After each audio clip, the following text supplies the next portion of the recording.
अस्सलाम वालेकुम friend, welcome to my channel. तो आज हम आपको बताएंगे कि आर्टिफिशियल इंसेमिनेशन के ज़रिए सेमन को कैसे बनाया जाता है। देखिए, अगर आप मेरे चैनल पर न्यू हैं तो मुझे सब्सक्राइब कर दें। देखिए, हम आपको दिखाएंगे कि कैसे कंटेनर से कंसंतर के ज़रिए सेमन को निकाला जाता है। सेमन को निकाल के 30 से 35 सेकंड के लिए पानी में रखा जाता है। 30 से 35 सेकंड के लिए पानी में रखने के बाद फिर इसको हम देखें बाहर निकालेंगे। बाहर निकाल के कटर के ज़रिए हम इसका ऊपर वाला हिस्सा जो है ना वो कुछ काट देंगे, क्योंकि ये बंद होता है।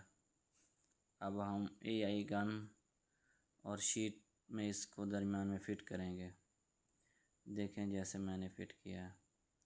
तो आए अब हम आपको आर्टिफिशियल इंसेमिनेशन के ज़रिए एआई मसनूई नस्ल कशी से जानवर को प्रेग्नेंट करना दिखाएंगे।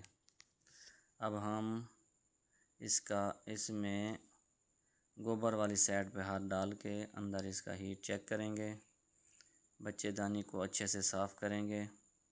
साफ़ करके हीट चेक कर तो एआई गन के ज़रिए हम आर्टिफिशियल इंसेमिनेशन के ज़रिए अंदर बच्चेदानी में बीज रखेंगे।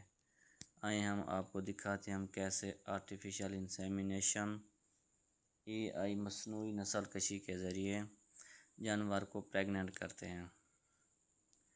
अगर आप मेरे चैनल पर न्यू हैं तो मुझे सब्सक्राइब कर लें ताकि आपको दोबारा ऐसी वीडियो मिलती रहें।